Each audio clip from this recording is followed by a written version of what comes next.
Sebelum api menyala. Surabaya, awal Oktober 1945. Bau laut bercampur dengan aroma mesiu yang samar, seolah udara tahu akan datangnya badai besar.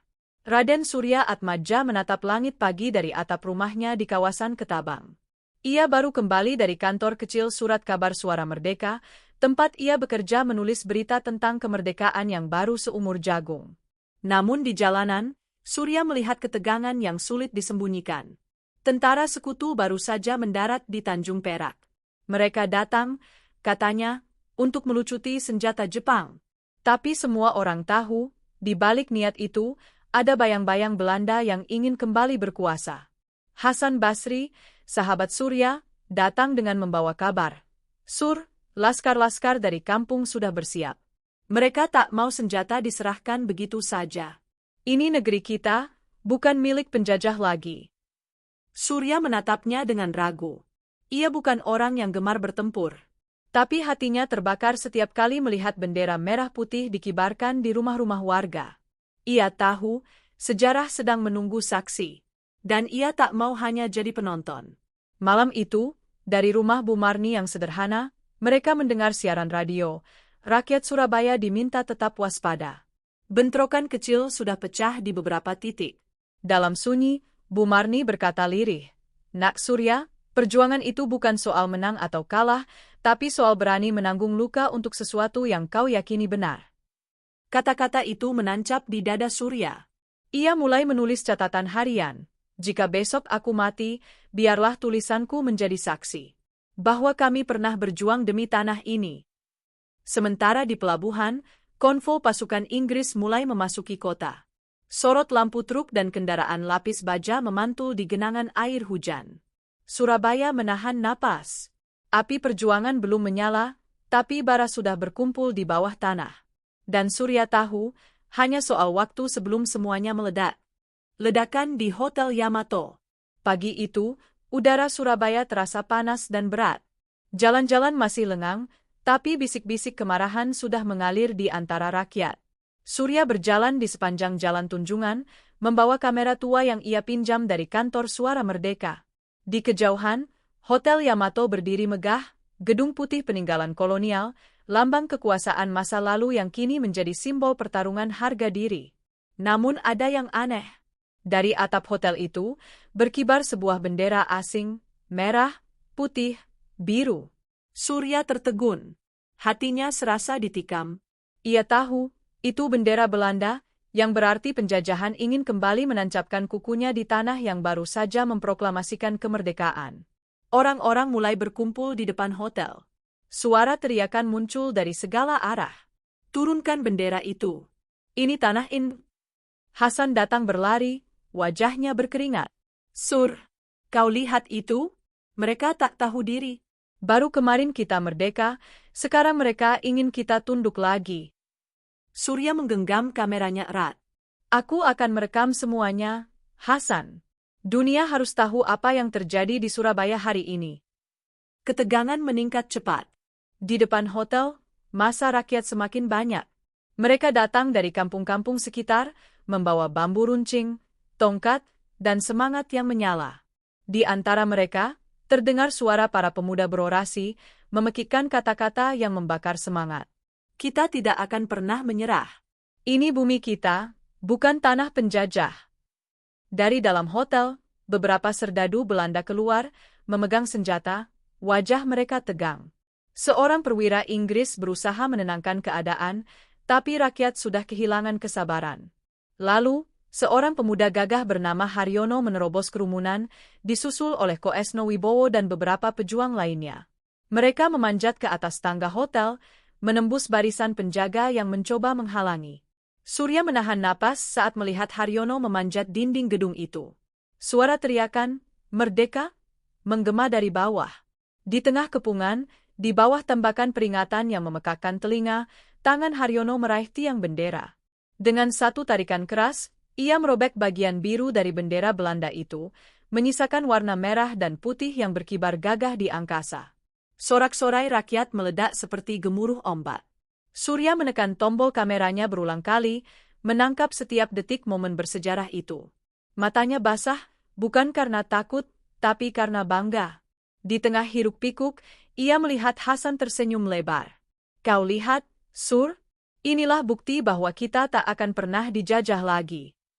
Namun, kemenangan itu berumur pendek. Dari arah barat, truk-truk pasukan Inggris mulai berdatangan. Mereka membawa senjata otomatis, memblokade jalanan di sekitar Tunjungan. Seorang perwira berteriak dalam bahasa Inggris, memerintahkan rakyat untuk bubar. Tapi siapa yang mau mundur? Bagi rakyat Surabaya, kehormatan lebih berharga daripada hidup itu sendiri. Bentrok pun tak terhindarkan. Tembakan pertama meletus, disusul teriakan dan kekacauan. Surya bersembunyi di balik gerobak kayu, menunduk saat peluru melesat di atas kepalanya. Ia melihat seorang pemuda tumbang di jalan, darah mengalir membasahi aspal. Hasan membantu menarik tubuhnya ke pinggir, namun pemuda itu sudah tak bernyawa. Di tengah kepanikan, Surya mendengar jeritan seorang ibu, "Anakku! Anakku!" Dan tanpa pikir panjang, ia berlari membantu menarik seorang anak kecil dari tengah jalan. Debu, teriakan, dan bau mesiu bercampur jadi satu. Kota Surabaya resmi terbakar, bukan oleh api, tapi oleh amarah yang tak bisa lagi ditahan. Malam harinya, di rumah Bu Marni, suasana hening. Surya duduk menatap lembaran catatan yang penuh noda darah. Ia menulis dengan tangan gemetar. Hari ini, 19 September 1945. Rakyat Surabaya menunjukkan bahwa kehormatan tidak bisa dirampas. Mereka boleh menodongkan senjata, tapi semangat kami tak akan padam. Dari atap Hotel Yamato, kami melihat merah putih kembali berkibar. Dan di sanalah, untuk pertama kalinya, aku tahu apa arti kemerdekaan sesungguhnya. Hasan menatapnya dengan mata merah. Sur, ini baru awal. Akan ada badai yang lebih besar. Tapi kita sudah memilih jalan kita. Surya menutup bukunya pelan. Kalau begitu, biarlah aku terus menulis, agar dunia tahu bahwa setiap tetes darah di jalan ini adalah tinta sejarah. Di luar, suara takbir dan teriakan, "Merdeka!" masih terdengar menggema dari kejauhan. Langit Surabaya malam itu tak hanya memantulkan cahaya lampu, tapi juga sinar semangat yang menyala dari hati rakyatnya. Dan Surya tahu, peristiwa di Hotel Yamato hanyalah prolog dari perjuangan besar yang akan datang. Api Surabaya telah menyala, dan tak ada yang bisa memadamkannya lagi. Pertempuran di Jembatan Merah. Suasana Surabaya berubah drastis setelah peristiwa di Hotel Yamato. Kota yang semula penuh semangat merdeka kini dipenuhi ketegangan yang menyesakkan. Jalan-jalan dipatroli oleh tentara Inggris di bawah pimpinan Brigadir Jenderal Malabi. Mereka datang dengan truk lapis baja, bersenjata lengkap, dan membawa pesan, rakyat harus menyerahkan senjata. Tapi siapa yang mau tunduk? Bagi rakyat Surabaya, senjata bukan sekadar besi, melainkan lambang kehormatan yang dibayar dengan darah. Raden Surya Atmaja berdiri di tepi Jembatan Merah, bersama Hasan Basri dan sekelompok laskar muda dari Kampung Tambaksari. Matahari sore memantulkan cahaya kemerahan di permukaan Kali Mas yang tenang di permukaannya, tapi bergolak di bawahnya, seperti hati setiap pejuang yang menunggu ledakan pertempuran. Hasan menatap Surya. Kabar dari markas laskar, Sur. Inggris tidak mau berunding. Mereka bilang kalau kita tidak menyerahkan senjata, mereka akan menyerang. Surya menarik napas panjang. Mereka lupa, ini Surabaya. Di sini, rakyat bukan budak lagi. Malam itu, Surya menulis di buku catatannya di bawah cahaya lampu minyak. Kota ini bersiap. Rakyat menggali parit, menyiapkan pos, dan menunggu datangnya fajar dengan hati tegang. Di setiap rumah, ibu-ibu memasak nasi bungkus untuk para pejuang. Anak-anak berlari membawa pesan. Dan di setiap mata, aku melihat keyakinan yang sama bahwa kebebasan lebih berharga daripada hidup. Fajar 28 Oktober 1945 datang dengan dentuman pertama. Pasukan Inggris bergerak dari arah pelabuhan, mencoba menembus pertahanan rakyat di sekitar Jembatan Merah. Ledakan mortir mengguncang udara, kaca-kaca pecah, dan rumah-rumah bergetar. Surya berlari di antara reruntuhan, mencoba mengabadikan setiap detik dengan kameranya yang hampir rusak. Hasan berteriak, "Sur, lindungilah dirimu. Ini bukan tempat untuk wartawan." Tapi Surya menjawab dengan suara serak, Kalau aku berhenti menulis, siapa yang akan menceritakan pada dunia bahwa kami pernah melawan? Peluru beterbangan. Suara jeritan bercampur dengan takbir dan pekik merdeka. Dari arah selatan, laskar rakyat menyerbu dengan bambu runcing dan granat rakitan. Hasan memimpin serangan kecil ke arah mobil lapis baja Inggris yang terjebak di antara runtuhan toko. Asap membumbung tinggi, aroma mesiu dan darah bercampur di udara. Surya melihat semuanya, anak muda, tua, bahkan ibu-ibu ikut menolong di tengah hujan peluru. Ia menyaksikan seorang remaja membawa bendera merah putih melintasi jembatan sambil berteriak, "Merdeka!" sebelum tubuhnya roboh terkena tembakan. Darahnya menetes ke air sungai, mewarnai Kali Mas dengan warna perjuangan. Tengah hari, suara tembakan berhenti sejenak. Di seberang jembatan, sebuah mobil berwarna hitam berhenti. Dari dalamnya, turun seorang pria berpakaian rapi, Kapten Malaby, komandan pasukan Inggris di Surabaya. Ia mencoba berbicara dengan utusan rakyat, berharap bisa menghentikan pertumpahan darah. Surya menyelinap mendekat, mencoba mencatat percakapan dari kejauhan. Tapi suasana terlalu tegang. Salah satu pasukan Inggris menembakkan pistolnya ke udara. Dalam kepanikan, tembakan balasan datang dari arah rakyat. Ledakan besar terdengar. Mobil Malaby tiba-tiba terbakar hebat. Api menjalar cepat, disertai suara ledakan granat di dalam kendaraan. Asap hitam membumbung ke langit Surabaya. Semua orang terdiam, seolah waktu berhenti. Hasan menatap Surya dengan wajah pucat. "Sur, itu Kapten Malaby." Surya hanya bisa memandangi kobaran api yang melahap mobil itu. Dalam hatinya, ia tahu kejadian itu akan menjadi titik balik sejarah. Tak ada jalan kembali, gumamnya lirih. Surabaya sudah memilih takdirnya. Malamnya, kota diselimuti keheningan mencekam. Radio-radio menyiarkan kabar bahwa perwira tinggi Inggris tewas. Rakyat bersorak, tapi Surya tak bisa tenang. Ia tahu, kematian Malaby akan memancing badai balasan yang tak akan mudah dihadapi. Hasan duduk di sebelahnya, wajahnya penuh debu dan luka. "Kita menang hari ini, Sur. Tapi apakah kita bisa bertahan besok?" Surya menatap langit hitam di atas jembatan merah, tempat nyala api masih berkobar. "Entahlah, Hasan. Tapi jika besok kami harus gugur, setidaknya dunia akan tahu bahwa di kota ini, rakyat pernah menolak untuk menyerah." Ia menulis lagi di bukunya. "Hari ini, Jembatan Merah menjadi saksi. Kami bukan tentara terlatih, hanya rakyat biasa, tapi kami berdiri di sini, menolak dijajah lagi. Kapten Malaby tewas, dan dengan itu, Inggris pasti akan datang dengan seluruh kekuatannya. Tapi biarlah. Karena di Surabaya, kami sudah berjanji, lebih baik hancur lebur daripada dijajah kembali." Suara gemuruh jauh di pelabuhan terdengar seperti dentuman petir. Kapal-kapal perang Inggris mulai bersiap. Surya menatap sungai yang merah oleh darah, dan ia tahu, badai sesungguhnya baru akan dimulai. Ultimatum dan neraka Surabaya. Langit Surabaya kelabu oleh asap dan debu. 3 hari setelah kematian Kapten Malaby, suasana kota menjadi sunyi yang aneh, bukan tenang, tapi menahan ledakan yang sebentar lagi akan meletus. Di setiap sudut jalan, rakyat menggali parit, menumpuk karung pasir, dan menyiapkan senjata seadanya. Di antara mereka, Raden Surya Atmadja terus menulis, sementara Hasan Basri memimpin kelompok kecil pejuang dari kampung Tambaksari. Kabar buruk datang dari radio pada 9 November 1945, pasukan Inggris mengeluarkan ultimatum.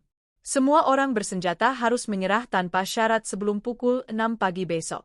Bila tidak, Surabaya akan dihancurkan.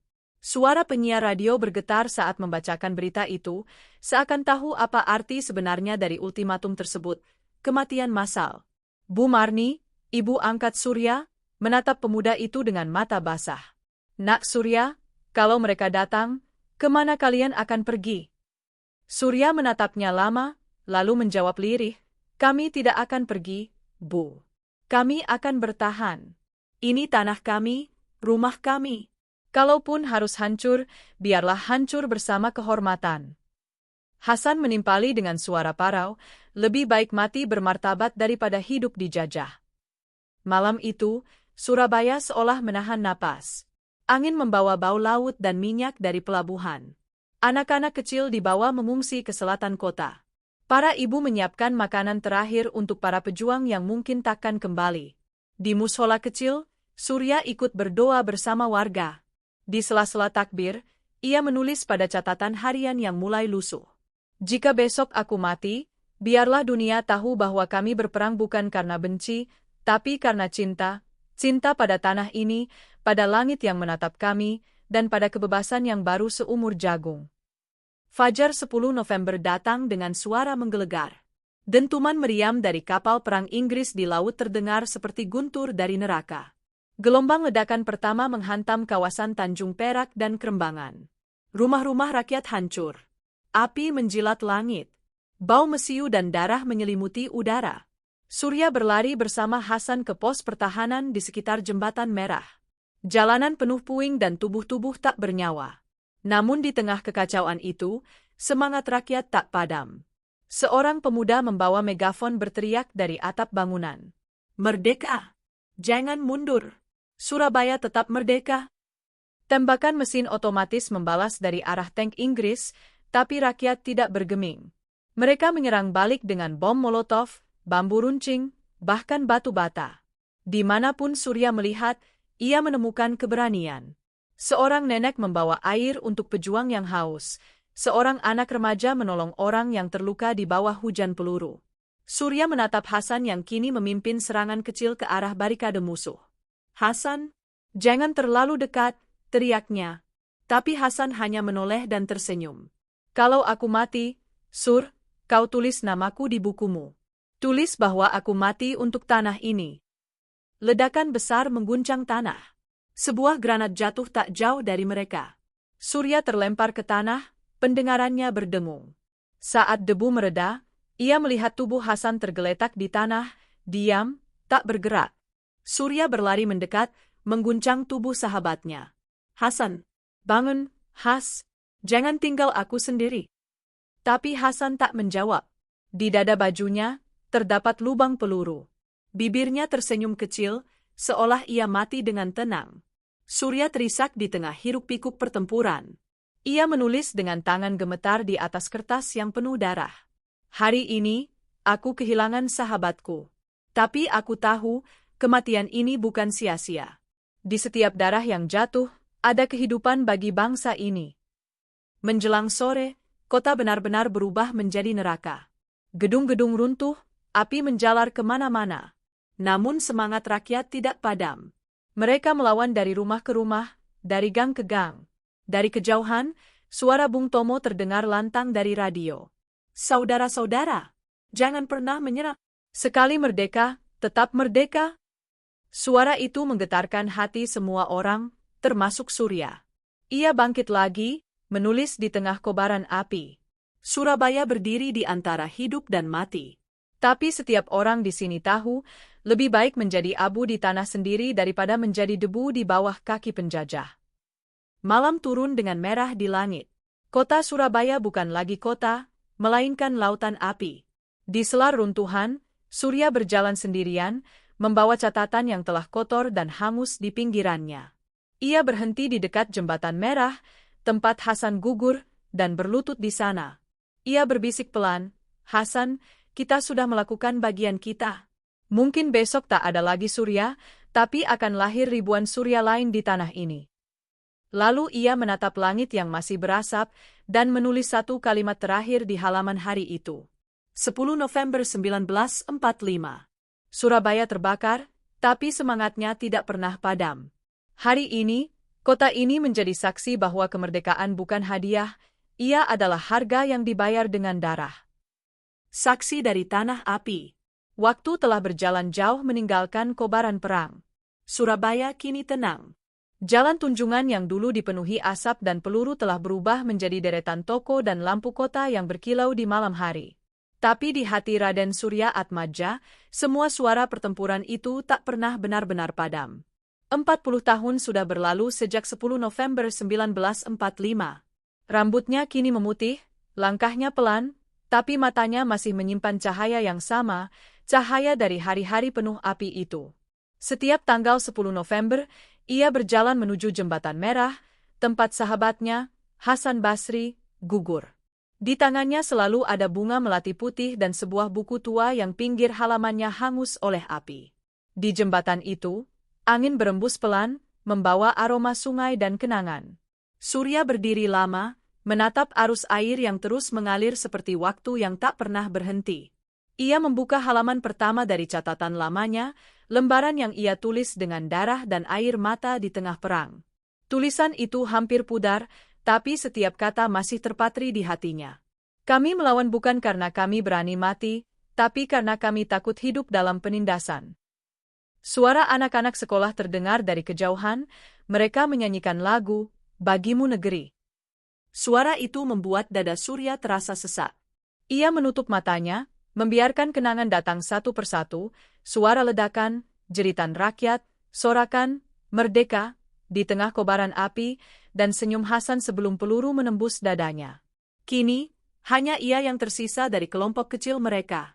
Bu Marni telah lama tiada, dan rumah kecil di Ketabang sudah menjadi warung sederhana milik orang lain. Tapi setiap kali Surya melewati tempat itu, ia masih bisa mendengar suara ibu tua itu berkata lembut, "Nak Surya, perjuangan itu bukan soal menang atau kalah."